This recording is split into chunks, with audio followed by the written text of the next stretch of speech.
Hey everybody, Doug Welton here. We are coming on the close of week 4. It's been a busy week. This week, one of the interesting things about the state of Utah that I love is every legislator has a chance to participate in the appropriations process. So we all sit on appropriations committees. We've heard in committees requests for appropriations. We've had accountability processes where they had to come back and say, this is what you're doing with your money. I sit on higher education appropriations, and so we had all the institutions come in, our technical universities, our degree granting universities, they come in and they talk about what they're doing with the finances. We asked them to trim their budget this year a little bit because we are not as flush with cash as we've been in previous years. And so they have to come in and make their arguments for the funding that they need, and we're going to cut and we're going to appropriate as needed. So that is a process we've taken this session. Those ended on between Monday and Wednesday this week. And so we have all made our recommendations. All the appropriations committees have made their recommendations, and it's now going to go to the executive committee and for final determination. But that's kind of a neat thing about Utah, that we're all on that process. Another neat thing about Utah that's tied into that is we are required to balance our budget. So we look at that very seriously and make sure that we're safeguarding your money. With that, as we move from Wednesday on, we just passed the midterm, so we're going to start transitioning from appropriations to more committee work over the next week, and in the last 2 weeks will be heavy floor time where we listen to all the bills.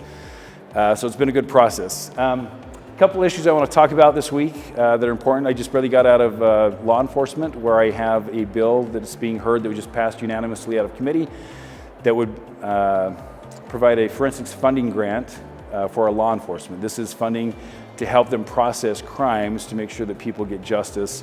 And you may not know, but our county sheriffs and some of our municipalities are helping to provide service to smaller communities that don't have the funds to do that. And that costs a lot of money. And so this creates economies of scale where we can go and we can centralize this forensics, but we make sure that it's accessible to everyone. So excited for that bill to be moving forward.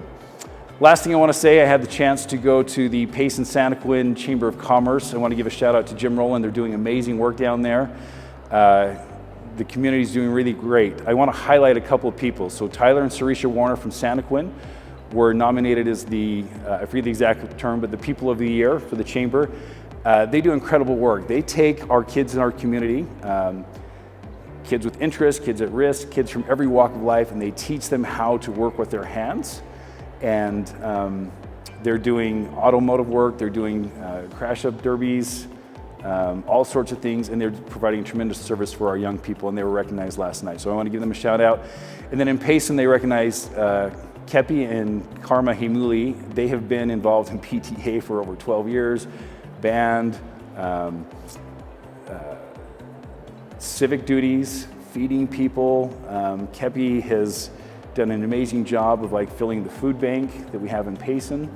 And they've just been tremendously involved in everything they do, from scouts to ecclesiastical to just community service. And so we want to give them a shout out and thank them for all the good work that they do.